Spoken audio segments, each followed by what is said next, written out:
পুরসভার জল সাপ্লাই বন্ধ হতেই জলের জন্য হাহাকার শিলিগুড়িতে। শুরু হয়েছে বোতলবন্দি প্যাকেজ ড্রিঙ্কিং ওয়াটার কেনার জন্য লম্বা লাইন। জলের দোকানে লম্বা লাইন দিয়ে মানুষ কিনছে 1 লিটার থেকে 20 লিটার জলের ড্রাম। হঠাৎ করে এই গরমে জলের চাহিদা মাত্রাতিরিক্ত হওয়ায় কালোবাজারি শুরু হয়েছে বলেও অভিযোগ এসেছে।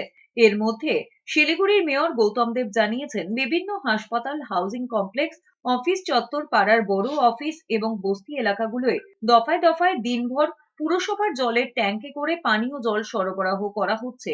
তবে এই সরবরাহ চাহিদা অনুযায়ী নয়, তাও মেনে নিয়েছেন মেয়র গৌতম দেব। এদিকে মহানন্দার জল 2রা জুন পর্যন্ত পানযোগ্য নয় বলে পুরসভার তরফে ঘোষণার পরে শিলিগুড়ি লাগোয়া ডাবগ্রাম সহ এক্সটেন্ডেড এলাকায় রীতিমতো আতঙ্ক ছড়িয়েছে। অনেকে টিউবওয়েলের জলে ফিটকিরি বা জিওলিন জাতীয় ওষুধ মিশিয়ে খাওয়ার চেষ্টা করছেন। তবে পুরসভার তরফে পরামর্শ দেওয়া হয়েছে জল ফুটিয়ে ঠান্ডা করে নেওয়ার জন্য। আমার কয়েক বছর আগে আমি যখন মেয়র ছিলাম, পিএইচির একটা কাজের জন্য, সেই কাজের জন্য দুদিন জল বন্ধ ছিল। যেভাবে আমাকে এখানে রাস্তায় দাঁড় করিয়ে অপদস্থ করানো হয়েছিল, একটা পুলিশ আসে নাই, একটা পুলিশও আসে নাই। এবং সে সময় আমাকে ফিজিক্যালি, শারীরিকভাবে আমাকে অ্যাসাল্ট করা হয়েছিল সেই সময়তে, এমনকি মারধরেরও চেষ্টা করেছিল।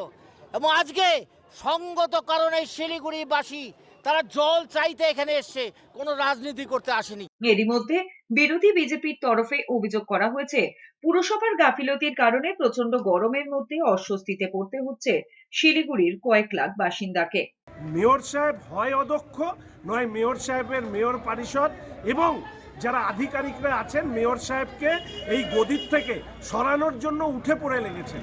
আমি মেয়র সাহেবকে বলবো যে শুভ বুদ্ধি তার উদয় হোক, এই ধরনের নোটিফিকেশন না করে বরঞ্চ সামগ্রিকভাবে আপনার ভুল সিদ্ধান্তের কারণে শহরের মানুষকে যে দুর্ভোগ বইতে হচ্ছে, সেই দুর্ভোগকে কাটানোর রাস্তা আপনাকেই খুঁজে বের করতে হবে। স্বাভাবিক পরিস্থিতি তো একটা এমার্জেন্সি সিচুয়েশানে হয়েছে, পরিস্থিতির জন্য তো কেউ দায়ী না প্রকৃতির সাথে। সেটাকে নিয়ে যদি যারা রাজনীতি করে, অতি দুর্ভাগ্যজনক। তারা করতে পারে, আমরা মানুষের সাথে থেকে মানুষের এই অসুবিধাকে আমরা অ্যাড্রেস করব এবং সেটা করার জন্য রাস্তায় আছি।